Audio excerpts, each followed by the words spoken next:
ತಮಿಳುನಾಡಿನ ಹೊಸೂರು ಬಳಿಯ ಕೂಟನಹಳ್ಳಿ ಗ್ರಾಮದಲ್ಲಿರುವ ಟಾಟಾ ಕಂಪನಿಯಲ್ಲಿ ಬೆಳಗಿನ ಜಾವ ಭಾರೀ ಅಗ್ನಿ ಅವಘಡ ಸಂಭವಿಸಿದೆ. ಕಾರು ಹಾಗೂ ಫೋನ್ಗಳ ಬಿಡಿಭಾಗಗಳನ್ನು ತಯಾರಿಸುವ ಈ ಟಾಟಾ ಎಲೆಕ್ಟ್ರಾನಿಕ್ಸ್ ಉತ್ಪಾದನಾ ಘಟಕದೊಳಗಿನ ರಾಸಾಯನಿಕ ಘಟಕದಲ್ಲಿ ಬೆಂಕಿ ಕಾಣಿಸಿಕೊಂಡಿದೆ. ಬೆಂಕಿ ವೇಗವಾಗಿ ಹರಡಿದ ಪರಿಣಾಮ ಘಟಕವು ಕ್ಷಣಾರ್ಧದಲ್ಲಿ ಬೆಂಕಿಗಾಹುತಿಯಾಯಿತು. ಲಕ್ಷಾಂತರ ಮೌಲ್ಯದ ವಸ್ತುಗಳು ನಾಶವಾಗಿವೆ. ಆದರೆ ಬೆಂಕಿ ಕಾಣಿಸಿಕೊಂಡ ಸಮಯದಲ್ಲಿ ಎಲ್ಲ ಕಾರ್ಮಿಕರು ಸುರಕ್ಷಿತವಾಗಿ ಸ್ಥಳದಿಂದ ತಪ್ಪಿಸಿಕೊಂಡಿದ್ದಾರೆ. ಯಾವುದೇ ಸಾವು ನೋವುಗಳು ವರದಿಯಾಗಿಲ್ಲ.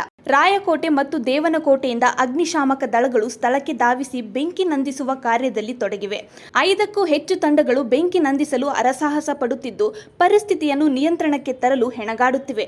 ಪರಿಸ್ಥಿತಿಯನ್ನು ಪರಿಣಾಮಕಾರಿಯಾಗಿ ನಿರ್ವಹಿಸಲು ಸ್ಥಳೀಯ ಅಧಿಕಾರಿಗಳು ಮತ್ತು ತುರ್ತು ಸೇವೆಗಳು ಬಹಳ ಎಚ್ಚರಿಕೆಯಲ್ಲಿವೆ. ರಾಯಕೋಟೆ ಪೊಲೀಸ್ ಠಾಣೆಯವರು ಘಟನೆಯ ಮೇಲ್ವಿಚಾರಣೆ ನಡೆಸುತ್ತಿದ್ದು, ಬೆಂಕಿ ನಂದಿಸುವ ಮತ್ತು ಹಾನಿಯನ್ನು ನಿರ್ಣಯಿಸುವ ಕಾರ್ಯದಲ್ಲಿ ಸುರಕ್ಷತಾ ನಿಯಮಗಳನ್ನು ಪಾಲಿಸಲಾಗುತ್ತಿದೆ ಎಂದು ಖಚಿತಪಡಿಸಿಕೊಳ್ಳುತ್ತಿದ್ದಾರೆ.